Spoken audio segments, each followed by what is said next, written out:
It's that time of year when kids throughout the coastal empire and low country are gearing up to head back to school. And that means earlier bedtimes, so they can wake up early to start their school days. Some schools in our area ring the first bell as early as 7:30, so experts say it's important to get a head start on helping your kids adjust their sleep schedules. It's good to give them at least a week before school starts to start getting back into the habit of going to bed early and waking up early.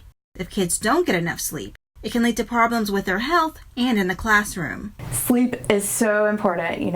Definitely there's a lot of detrimental effects if kids aren't getting those recommended hours of sleep every night. Kids can have trouble in school. It can cause trouble focusing. It can cause irritability. It can even lead to long-term health problems such as diabetes and obesity. So it's really important, to make sure those kids are getting those recommended hours of sleep. The American Academy of Sleep Medicine actually recommends that kids in different age groups get a certain amount of shut-eye per day on a regular basis. According to the Academy, this is how much sleep your kid needs. Infants 4 to 12 months should sleep 12 to 16 hours, including naps. Children aged 1 to 2 years need 11 to 14 hours, including naps. Children aged 3 to 5 years should rest 10 to 13 hours daily, including naps. Kids aged 6 to 12 should sleep about 9 to 12 hours. And teenagers 13 to 18 years old should sleep about 8 to 10 hours a night.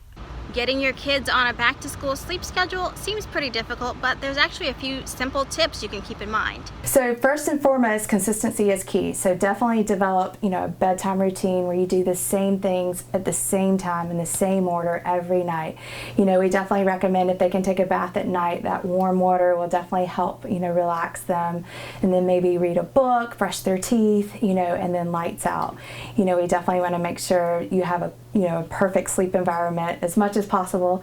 You want to start dimming the lights when it gets close to that bedtime. You want to try to limit the noise, so cut the TV off in the living room. You just want to make it as quiet, and you want to lower the temperature in the house so it's cool as well. Make sure they have, comfortable bedding, and try to limit the amount of little toys they put in their beds, of course, just so they can have a good environment to get some sleep. And make sure you don't forget about having cutoff time for smartphones, tablets, laptops, and TV. So the American Academy of Pediatrics, they recommend that all children, and adults for that matter, cut off the screens an hour before bedtime. The screens actually produce this light that can interfere with the melatonin, which helps people fall asleep. So an hour before bedtime, we definitely recommend staying away from the TV, cutting those phones off.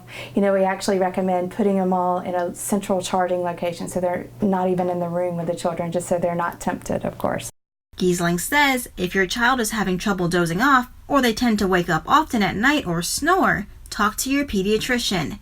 These are the kinds of issues that need to be addressed so your child gets all the sleep they need to succeed. For WSAV, I'm digital reporter Ashley Williams.